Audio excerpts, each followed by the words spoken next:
Thank you all very much. Thank you. Let's thank Alderman Gonzalez and Alderwoman Hyacinth Persad for cheering tonight. Let's give them a round of applause. Good evening to all of you. Thank you for joining us once again for another virtual report. Let me thank the powerful lineup of the speakers we've had here tonight. Senator Damian Lyder, MP Pare, MP Anaram, and MP Ravi Ratiram spoke at us earlier, on point, reporting to you as we do from time to time. So every week when I come to this podium to speak, you know, we talk about the PNM, we talk about Keith Christopher Rowley. Well, someone said, look, let's be clear what we are fighting here. We are fighting the RPM, that is the Rowley PNM. Because there are good people in the PNM. You may believe it or not, but there are some good people, as there are some good people in the UNC, as well as some not so good people. So let us make it clear. I don't speak of any specific one of you, but that is what is life about. Life is about people. And sometimes we come in contact with some good human beings. Sometimes some days make us not such a good human being. We might have some, yes, you agree with me. Miss Holder, she's agreeing. You know, some days are great days and some days are not so great, but we take all in stride. So let us keep focused. Mr. Pandey used to tell us, stay focused on the eye of the bird. And that is the Rowley PNM and Rowley himself. That is where our focus must remain. So let us not get carried away with side trappings and distractions and so on. Let us remain where we must be if we are to rescue Trinidad and Tobago. If we are to rebuild Trinidad and Tobago, we have to move the Rowley PNM out of office as fast as we can. And imagine when this whole country, horrified by the scenes of primary school children, we saw the videos, we saw the photos, ducking under desks in their schoolroom, gunshots ringing out. Rowley got pip. He went totally silent. When every part of Trinidad and Tobago is flooded out, Rowley still has pip. Not a word out of him.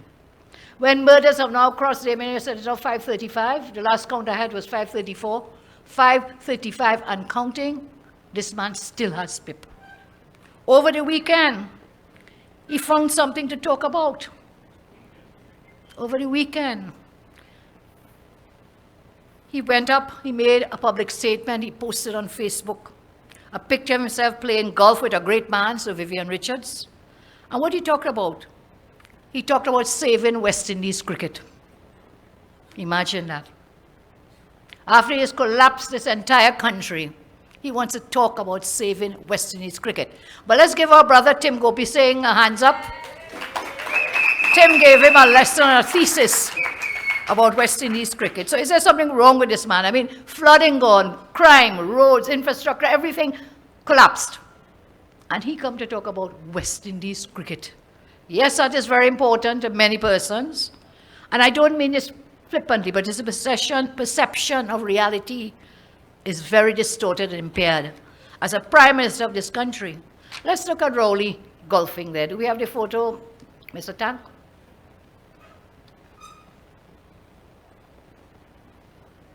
That's his first public appearance after how many weeks? First public appearance. And we see that, and then we see side by side the tears of people throughout Trinidad and Tobago. So, no heart, no care for people, totally oblivious to pain and hurt that people are experiencing throughout the land. Worse than any leader ever.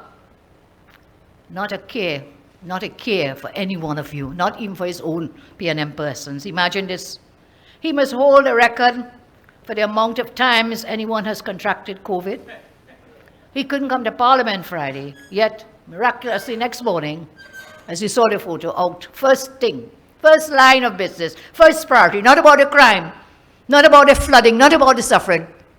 First line of business, Damien, priority, is to go and play golf. And this is so ridiculous. They can't fix crime, they can't fix infrastructure. They want to fix West Indies cricket. Boy, don't touch the cricket, huh? I think it'll get worse if you only touch it. Now you talk about everything Midas touched into gold. Everything this Rowley touches turns to the exact opposite. I wouldn't tell you what, but you can guess about it. Collapses. Minus touch. Minus touch, David. You're right. So how are you going to do that? The same way he tried to fix Petrotrin by shutting it down. The same way you're fixing crime, but the numbers are going up. The same way you're fixing potholes, nothing. Do you have a plan then to fix West Indies cricket? Does that involve giving Faris and Stewart's family millions in contract? And I heard Arnold spoke tonight about Foster in Indian Trail, and we had raised that before, about works that he was doing there through one of his companies. Last week I shared with you. I didn't see anyone report it. Let me repeat it. In documents filed in the Parliament just a week or two ago, Foster Cummins received $30 million through 3 companies. $30 million, and this was for 1 year, fiscal 2022. $30 million through 3 companies he's associated with, and his wife, or common law wife, is definitely still on the list of directors. $30 million in 1 fiscal year. In the past, I'd shared monies he had received from other fiscal years during other years and so on. So it's not just Faris and Stewart, their family, benefiting from this government. We see this with Foster Cummins, the blue-eyed boy of the PNM. So how they could get 30 million to pay that, but you can't find money to give CDAP medication. You can't find money to fix the roads, which we heard Arnold speak of it. Several of you spoke tonight about that, the infrastructure. To put medications in the hospitals. You can't find money to do anything to benefit people, but you could pay companies associated with Foster Cummins $30 million in 1 year. So, look, if you think you're going to distract us to go off and talk about West Indies cricket, yes, I'll speak about it only to say what nonsense are you talking about. You can't do one thing right. So don't even touch the people cricket. Don't touch it. People want elections. They want you to call that election now so we can vote out the Rowley PNM. And we will not let you off the hook. You know, I saw Senator David Naked together with MP Dinesh Rambali delivered an official letter to the Acting Commissioner of Police. So I am not going to let you forget Rowley. We will not let you forget Nelson Gate, because that's what you want us to do. Bam! You talk about cricket, bam! Nelson Gate going out the window, no way. So Naked and Rambali went to visit the Commissioner of Police. They took a letter. And you know, it is said now in our world that this pen is mightier than the sword, any day. And Senator Naked is wielding his pen in the name of truth, justice, and democracy. On Wednesday, Senator Naked and MP Dinesh went to the TTPS. They delivered the letter. They demanded to meet with Jacobs, and they gave him. Here's the video. I would like you to see them when they visited on Friday. Please.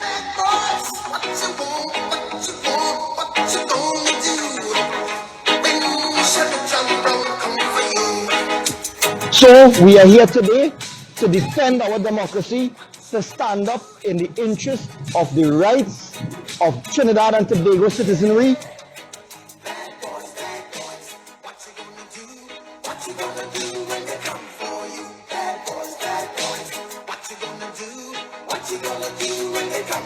We are no longer dealing with a government of laws, you know.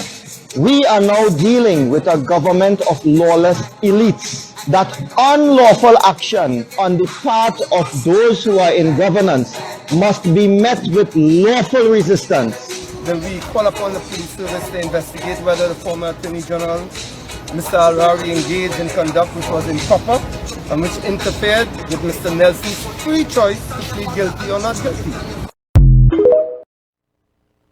Commend these 2 gentlemen for taking the fight directly to the Commissioner of Police, acting, Mr. Jacobs, to prove to people in TNT that you are your own man, that you are not a puppet of the PNM, Mr. Jacobs. You must never ever be. You are the acting Commissioner of Police, and therefore we demand that you investigate Rowley and his gang now with respect to this Nelson Gate matter. Seize their laptops, their cell phones, their iPads, their computers now. Let me read a paragraph from that letter delivered to the Commissioner of Police. Dear Mr. Jacob, members of the ruling PNM government perverting the course of justice.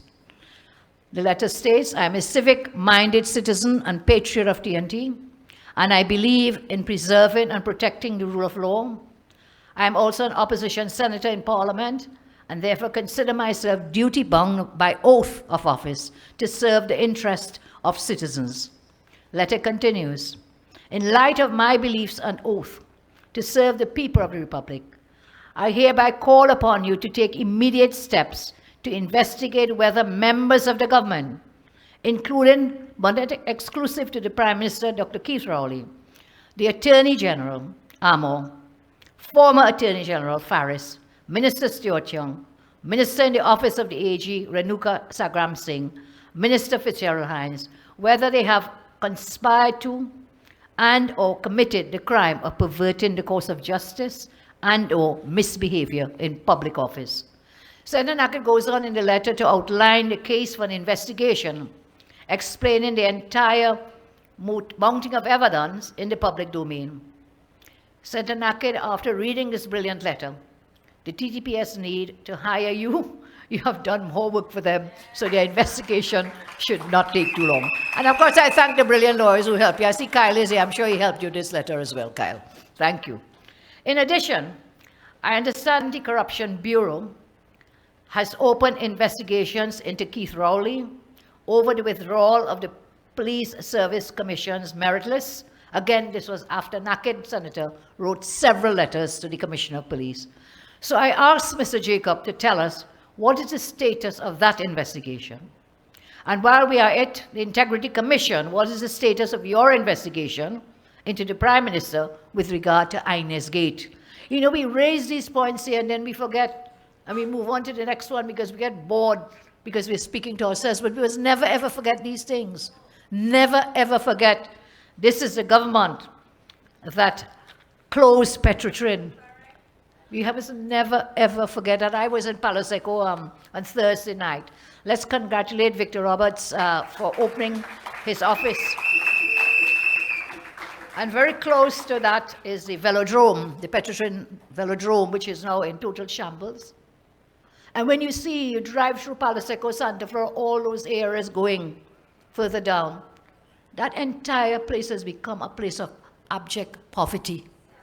Because it was Petrotrin that created the jobs, which kept the businesses, what you call those on the line, the front line and the side line.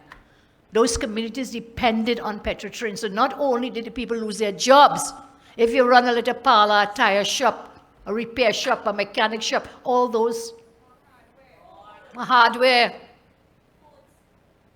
selling some food, selling vegetables, whatever it is, all that has dried up because of the closure of Petrotrin. And I'm sure MP Lee will tell you what has happened in Pointe-à-Pitre as well. I hadn't been down there for a while. It was really painful. I know that area quite well. I had told you I have moved in my lifetime from house to house. I can't even remember. Yes. We didn't have a house, so we had to keep renting and moving from house to house, okay? And so at one point, I lived down there in a place called Quarry Village. And I attended that, the school close to Palo Seco, the Presbyterian school there, the Erin Road Presbyterian School. So I know the area, but it's so painful. But they don't come to see places like that. They want to talk about crime, and where do they go? Big meeting in the Hyatt. Big fancy meeting in the Hyatt to talk about crime. And what are the solutions offered? We still have to wait to see. I'll share some more of my plans with you in a moment. So I just thought I'd mention, you know, I could see the poverty. I could feel it. And you could see the beautiful little children who attended the meeting, you know, so innocent.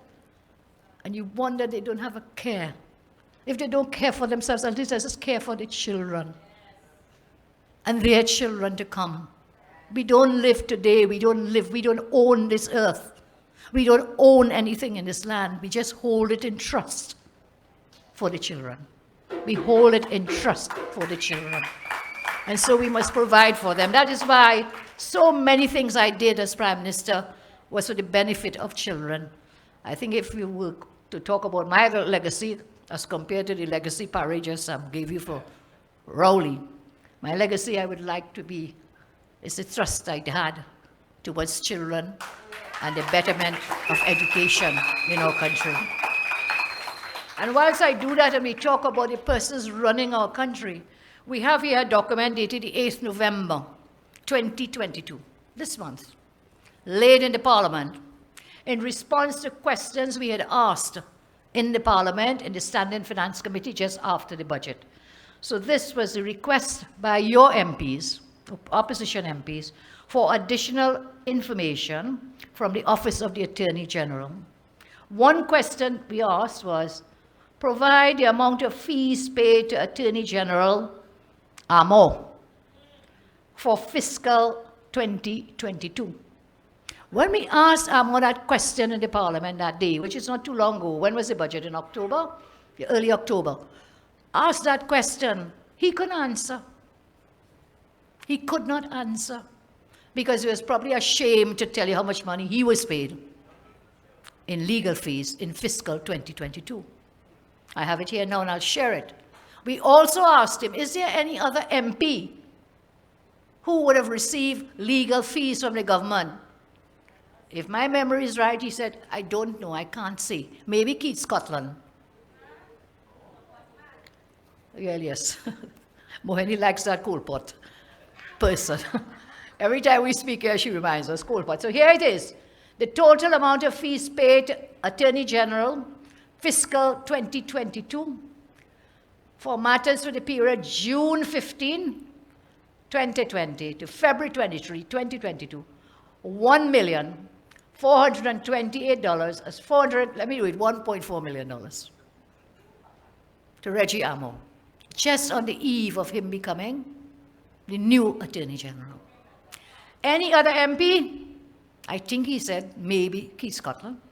It says here no other member of Parliament got any fees during fiscal 2020. So he was the only one, and he couldn't remember that because he didn't want to tell us. That was on the eve of. Yep. He couldn't remember 1.4 million because probably so many millions over the years. I've shared that with you all before, over the years that he has collected. The other question was a breakdown of monies paid to the Miami law firm. Okay? Remember that famous case that he lied on affidavit in Miami? How much money was paid to the law firm in relation to legal matters, Trinidad and Tobago versus the defendants? And this here tells us $29.324 million. And all of that has gone down the drain because of his lying. The law firm was disqualified from representing Trinidad and Tobago. Over $29 million. And then they say they don't have money, but they have money to do all kinds of other wicked things. They are a lawless government when you look at it. Can't help you. We will not help you. And so I want to ask you a question. Do you know how many persons are in jail now? You have any idea how many persons live in jail? 1.3 million people. That is every one of us. We live behind the burglar bars. You talked just now about CCTV cameras and so on. They are not afraid of the cameras, not afraid of no camera. When they come in groups and gangs, and you are left there helpless. And by the time they leave, you are dead. So 1.3 million, the population of TNT, living behind bars, behind your burglar proof when you could afford it. High fence you put up, then you put barbed wire on top of the fence. Yes? Some people put broken bottles on the fence. And those things are not helping you anymore. So I want you to consider that. You know, we think about the crimes and the criminals, the persons in jail, when everybody in this country is living behind bars because of the incompetence of this government. And so we are moving along to one of the highest murder rates for this year of 2022. And they're holding this meeting, I'm telling you, in Hyatt, I think today, Minister Hines, proud of holding a meeting in Hyatt, sipping tea and drinking champagne, I don't know, to talk about crime. Clueless, hopeless, helpless. And so This is a grim record of shame that must be bolted securely to the chest of Keith Rowley. Bolted to his chest. Marsha sent me a little note just now when you spoke about the crime, the shooting that took place outside the Starbucks.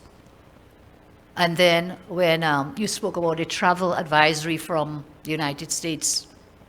Starbucks is an international chain, is it not? Yes. They will have to report that to their head office in the US. Well, what's going to be the next travel advisory? That's the question. An international chain. All over, people in Starbucks will be reading and hearing about what happened at Starbucks, outside Starbucks in Trinidad. So who cares? MP Paris said the UK has just posted another travel advisory. Okay.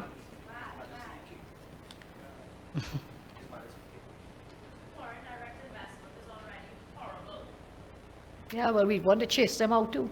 Then you'll get what we said, reverse and minus foreign direct investment, where we had how many billions every year, it will be reverse. It is, in fact, the record is reverse. 10 million, Damien is reminding me, has gone. Foreign investment draining. So the US has now told us reconsider travel. Russian has read it. This is what Rowley and Hines has brought this country to. Whilst we're under siege, what are they doing now? They want to talk about legal guns. I spoke about it last week and I wanted to repeat this point, in case some people were closing their fridge door and didn't hear me. I want to make it very clear. Very, very clear. So we are under siege. The criminals using illegal guns. Hines and Rowley, what they're focusing on? Legal guns. Want to disarm law-abiding citizens. Now, I want to say, they're now trying to blame law-abiding citizens for murders while they allow the criminals to carry out the assassinations in broad daylight, in crowded areas, in full view of security cameras and so on, and witnesses. Rowley and Hines want to convince us that if they disarm law-abiding citizens, murders will go down. You must take away the illegal guns from people to bring down crime. What you should be doing is to look where the illegal guns are, how they're coming in, deal with the illegal guns. Every time you cry, it's illegal guns, unlawful guns, and then you just want to distract the whole issue and turn it upon people who have a license, a legal license to own a firearm. I said, if you're not happy with that, I told you last week, I remember Ken when they smiled with me when I said, if you're not happy with that point, don't apply. But those who need it for their businesses, to protect their families, you fill the criteria lawfully. You do proper checks and balances. You don't just pick up a gun and give it to everybody who applies. You must have a proper system to give legal firearms. So in the meantime, the hypocrisy is sickening. I wonder if Hines is prepared to walk anywhere without his armed security. You saw when he went, you all saw it on home, about 10 men behind him. 10 armed people. And the teachers what? Overreacted. Yes, but when he walked, there's 10 gunmen with him, legally, legal gunmen. What about Stuart Young? I told you about Stuart Young last week. Rowley, Stuart Young still walking around and driving around with all these armed security paid for by the state when he's a minister of energy.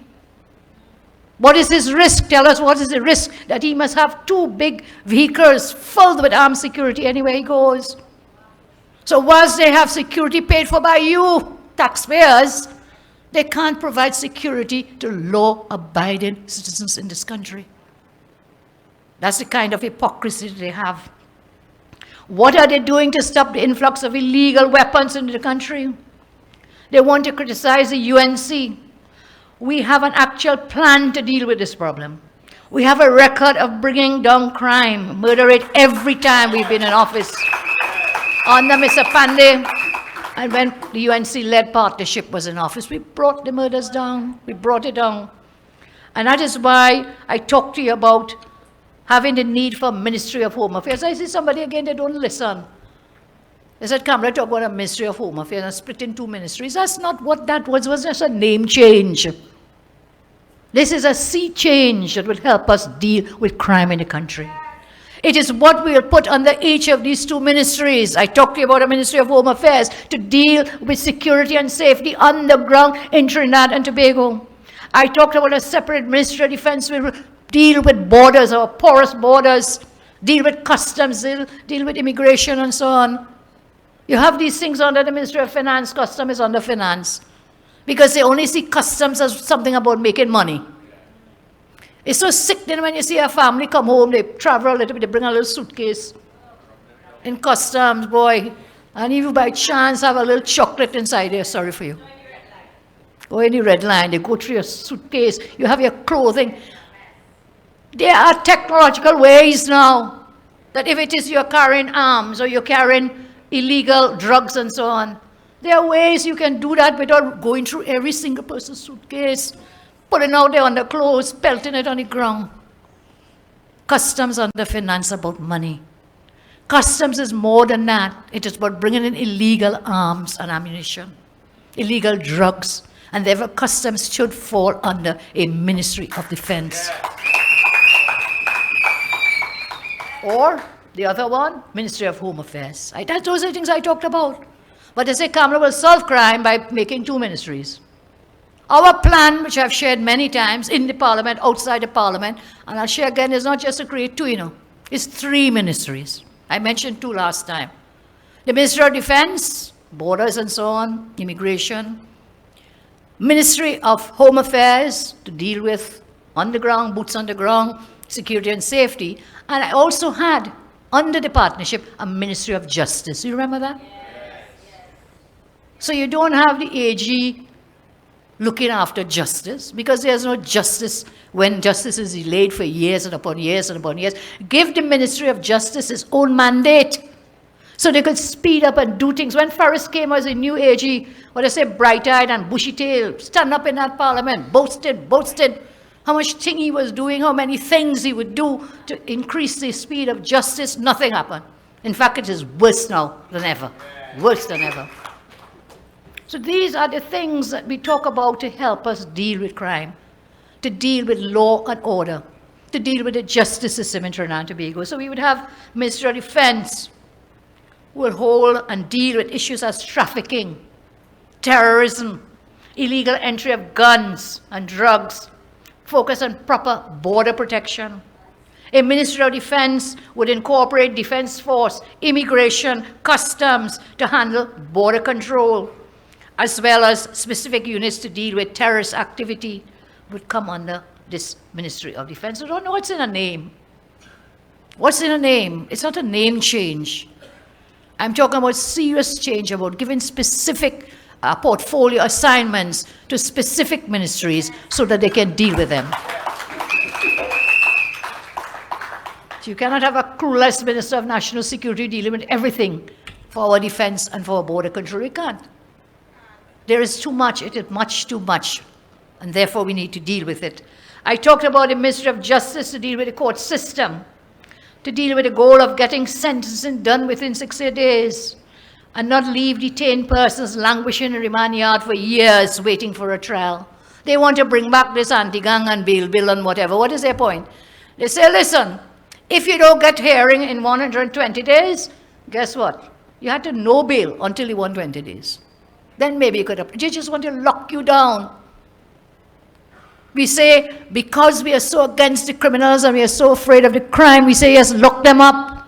I tell you, one day is them and one day it could be you or your child, accused falsely and placed in jail without bail. They can plant things on you. Politicians especially, beware. Remember the Sadiq Bak matters? Remember they planted cocaine inside his tank, his water tank. You have your yard, they could have a man pelt some ammunition or even a firearm in your yard, and then they find it. These kinds of offenses, yes, lock you up in jail without bail when you are totally innocent and you have no time to prove that innocence. So do not get so terrified of the criminals and the crime that you end up, as I say, we're 1.3 million living behind bars in any case, we're in jail. That we end up so terrified that we approve draconian laws in the parliament. I remember they hung it down the UNC to support that anti-gang bail bill. I did not support it. We did not support it because we knew it could be used viciously against innocent people. And they got the influencers, the whole elite group to come out and pound the UNC every week in the newspaper, support this bail law, support this law, support this law. We said, okay, if you all are so convinced, we will give it to you, and we gave them the majority. And they're so lying people, they still stand up and say we don't give them special majorities. We gave them the special majority. Faris again in the parliament, we know who they are, we know the gang leaders, we know their names, we know their addresses, we locked them up. What happened? What happened? Nothing. Nothing happened. And you want us to come back and give you that, what you will use and weaponize against innocent people? We are not going to support you. We will not support you. Because you'll use it like you used Nelson Gate to frame innocent people. That is what you do. You get whistleblowers, you pay them millions of dollars to frame any one of us. So we are not going to give you support for draconian law. We will not support you when you come with any draconian law. And you know, the other one I remember, when you see the bellowing, they have the elite people writing in newspapers and so on, you know. They call them influencers. Writing, armchair politicians. I wonder if one of them ever give a hamper to one person. And if one of them ever went out in a flood water like these councillors and aldermen and MPs. No. But they pontificate and write all the time. You remember something called FATCA? Man, for a year, 2 years, there were no truths in the parliament. Support it. They need special majority. They need it. We're on some blacklist. We're on some grey list. We are blacklisted in the world. We'll use something called, what is it, banking?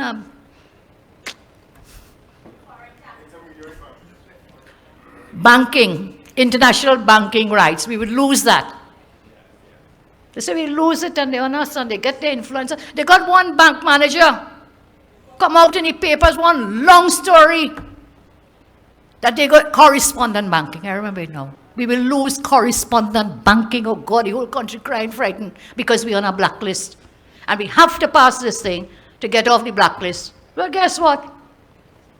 They say, okay, we'll give you a chance. We gave them the special majority. You know, up to today, we're still on the blacklist. And nobody crying about correspondent banking again. All them bankers shut up now. All those who are out there crying, they will lose. Have you lost correspondent banking? Because we're still on the blacklist. And Faris will come to tell us at AMO, well, tell us, what are you doing to get us off the blacklist? What have you done?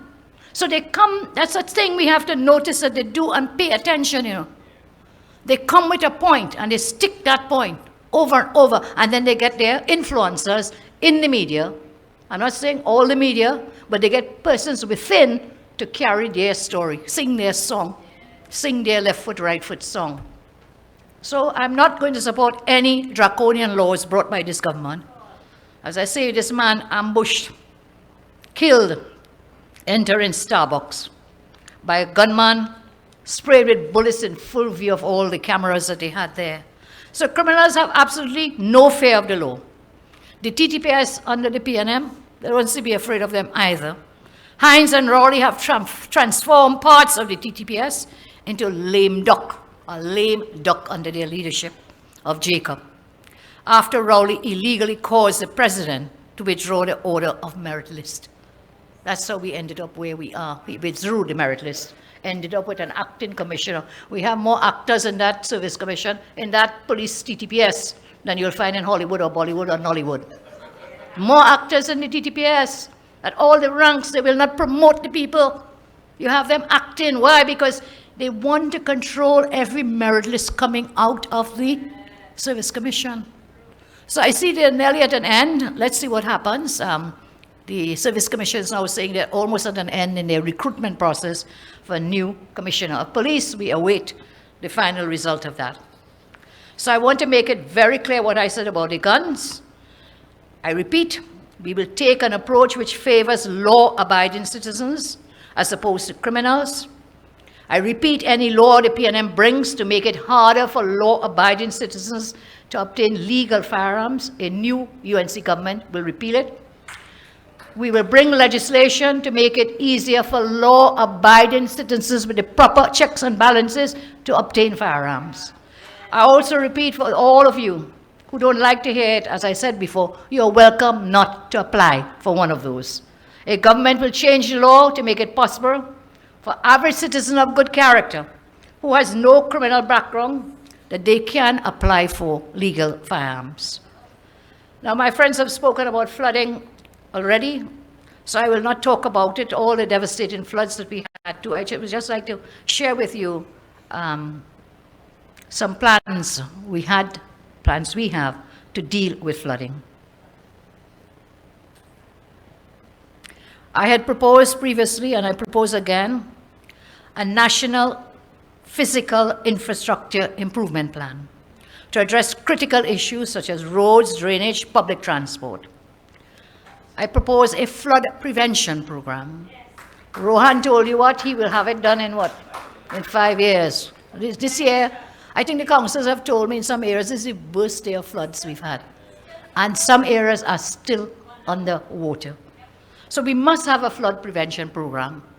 It must not be that ex post facto, after the flood, we come and tote and hamper and draining and cleaning and whatever.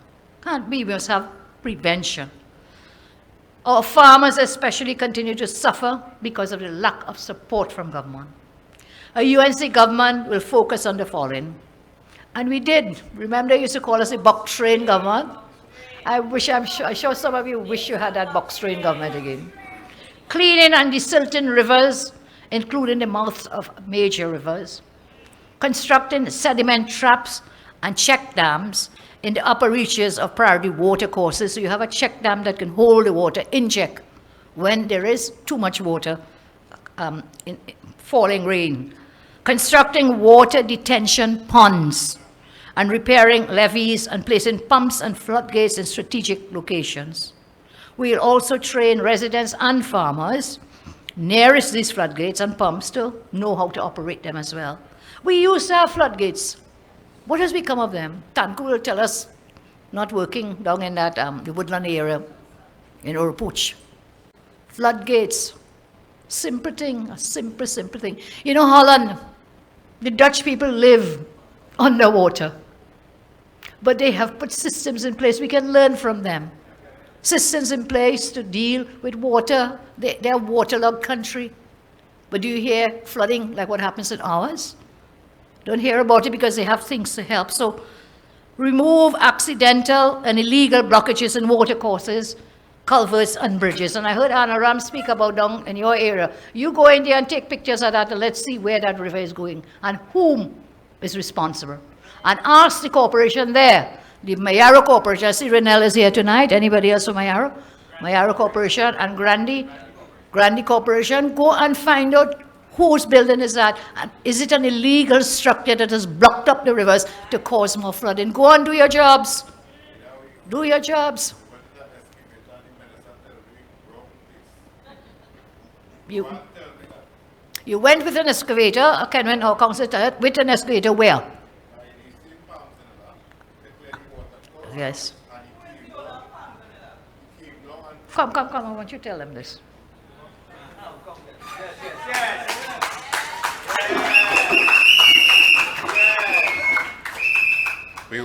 We went with the supervisor from Ministry of Works. They would have placed 90 working hours for the excavator to clear the water course. There the Minister of Works, Mr. Ruan, came down and told the supervisor and myself this was the wrong area that they sent the excavator. So we'll now investigate Minister Rohan. We'll now have to investigate Minister Rohan. So you were doing your work. You got the excavator. And the man actually leave where he was and come down.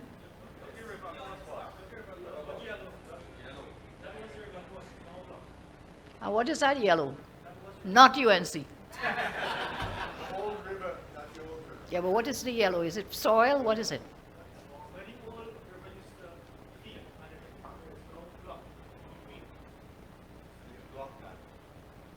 All right, what is it blocked with? Huh? So that's what I'm asking, that yellowish thing, if it's dirt, if it's soil. It's a marker. That's where it was. Yeah, I hear you. Okay. So the minister stopped you from clearing the watercourse. Well, we'll have to get Kyle and our other lawyers to look into this matter, please. Check the lawyers, please. Let's look at what's going on here. So removing blockages in watercourses, culverts, and bridges, maintaining main, secondary, and tertiary drains, and of course, increasing drainage capacity. These are some thoughts that I have, and I'm sure many others have thoughts that we can share together. We also have to help the farmers, agriculture insurance protection system. A UNC government will implement an agriculture insurance protection system. Insurance system. So that farmers are covered against loss from flooding or drought and protected from losses from pests and diseases. MP Ratiram spoke to us about the farmers, spoke to us about agriculture tonight. Predia larceny, fire, business interruption, all of these we can have insurance. We have some good insurance people in Trinidad and Tobago. One who is shouting at the top of her lungs right now, and one who's not saying a word. We're sitting there, a lot of good insurance people. So we can, set up a national insurance scheme for protection for our farmers. The PNM is now saying flooding, disasters, and extreme weather events are global issues, is a result of climate change, yet they have done nothing for 7 years. That's the truth of the matter, nothing. Everything now for them is somebody else. There's a war in Ukraine and Putin. It's climate change. Oh yes, don't forget, blame Kamla. Blame Kamla, blame Kamla, blame Kamla. COVID, always blaming someone else and doing nothing themselves. The data from our weather stations show that the average temperature has increased by 0.5 degrees from 1990 to the present, over 32 years. So to blame climate change is again false blaming. The average annual temperature was about 26.4 degrees centigrade in the years after 90, about 26.9, is it centigrade, Celsius, sorry, Celsius. Can I start again, please? The average annual is the same. The average annual temperature, 26.4 in the years after 1990, about 26.9 in the last years before 21. It has therefore increased only slightly by about 0.5% over the past 32 years. So the PNM may be hiding behind an excuse, trying to cover up their own mismanagement, as they always do. The UN Climate Change Conference is currently underway in Egypt. Remember last year, Rowley jetted off to Scotland, where that same conference took place last year, and was being held to talk, guess what? To an empty room. You all remember that? We had the pictures. So I think he wanted to avoid that embarrassment. He didn't go this year. While other Caribbean leaders spoke to packed audiences, there were empty seats when Rowley spoke. Nobody in the world wants to hear from him. Once again, we have proposals to address the issues of climate change, to prepare for the future. I'd spoken to you, and I repeat, about 3 innovative funds to mobilize financial resources to finance programs in our economic transformation master plan. A National Food Security Fund, a National Infrastructure Fund, and a National Climate Trust Fund. These funds will not raise our public debt. I've spoken about these initiatives since 2019. National Climate Trust Fund, we have something known now on our books as a Green Fund.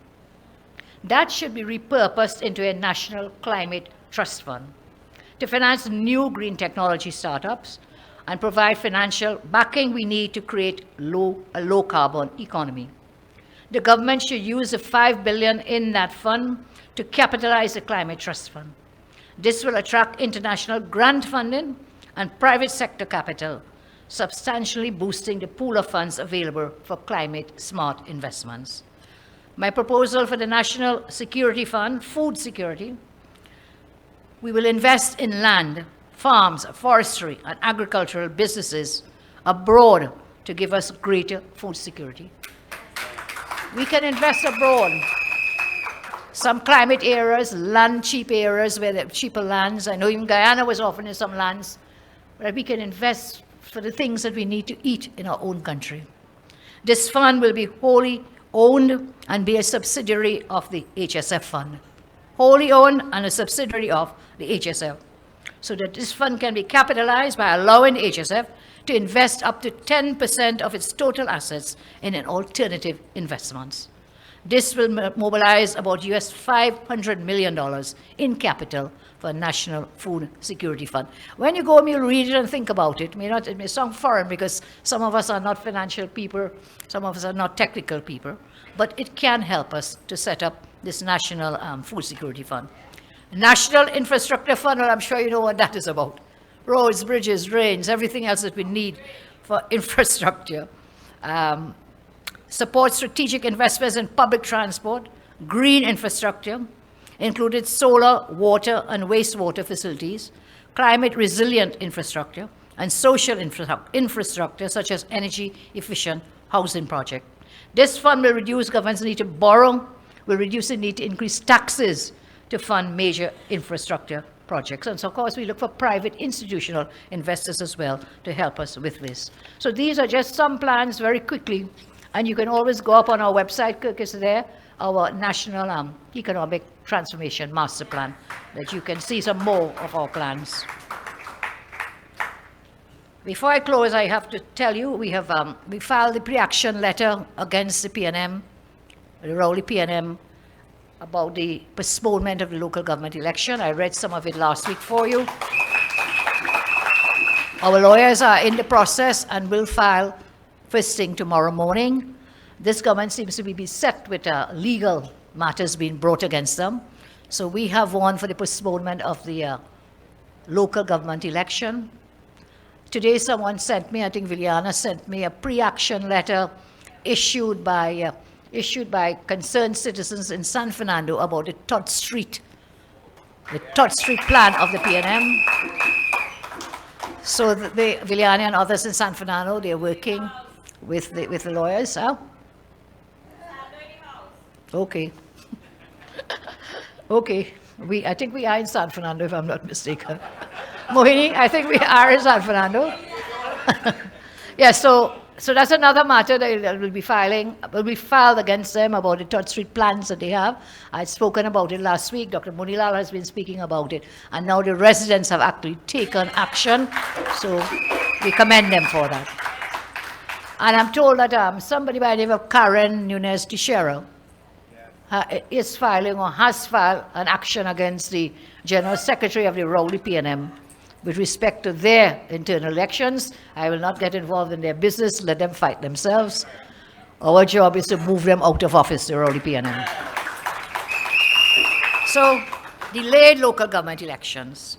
Now, they have given as their rationale, which is a make-up rationale after the fact, that they want to extend the term limit for local government bodies because 3 years is not enough time for a councillor or alderman to come in and learn what they have to do before they have to face another election. They have nonsense like that.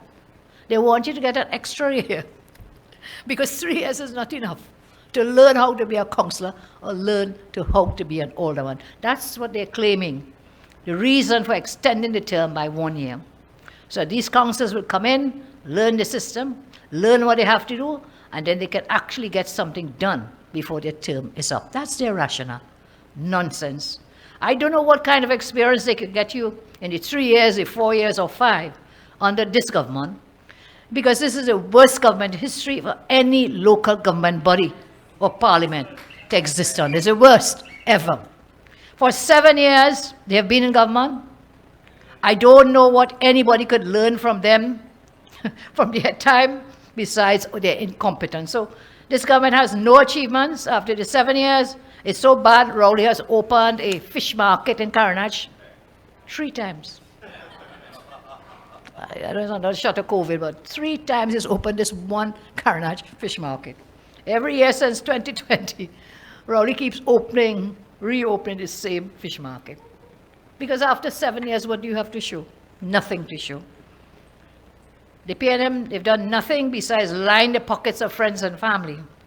And the other thing you have to learn under the PNM is how to manage a regional corporation without funds. That's what's happening. No funds for the councillors.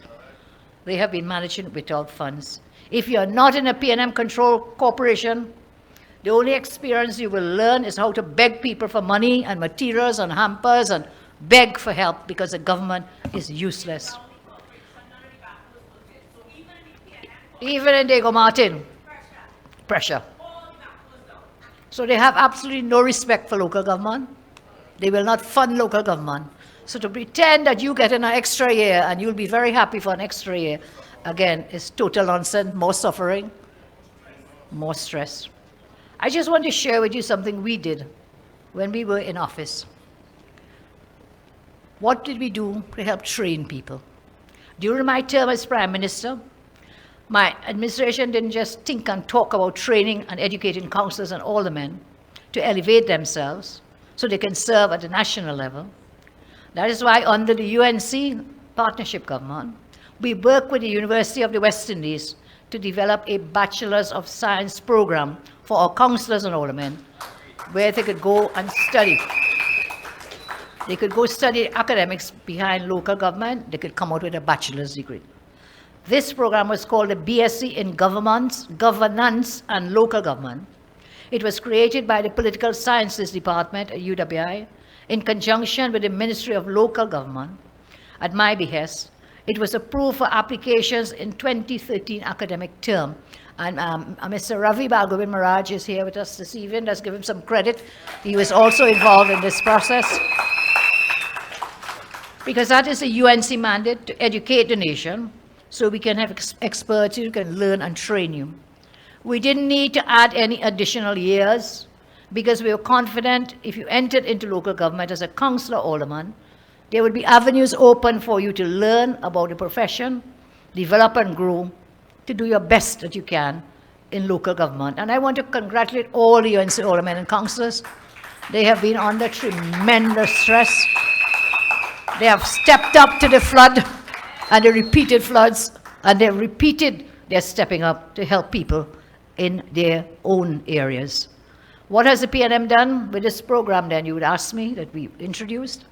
I've been informed that since they came into office, 2015, this bachelor's program has been taken off the active list of the UWI. So if you really want people to train, open back, have this available, have it open so that persons who are interested can go to study. The Ministry of Local Government under the PNM has no interest in promoting this course for the current crop of councillors and aldermen because they have no interest in developing your skills. I have always advocated, you know, that education is the way forward. And so we worked with other stakeholders to create this BSc in governance and local government. That is the way you train, not by extending a person's year. So if you're a bad councillor and a bad alderman, what will happen? You get an extra year to continue being a bad alderman, a bad councillor. The Burgesses will not have the opportunity to vote them in or vote them out. You're destroying democracy as always. No respect for democracy in Trinidad and Tobago. So our nation is now at a tipping point. People are asking themselves how much more we have to bear from this rowdy PNM. Everyone except the PNM's family and friends and financiers, everyone else is suffering, everyone else is living behind bars. The crime problem out of control.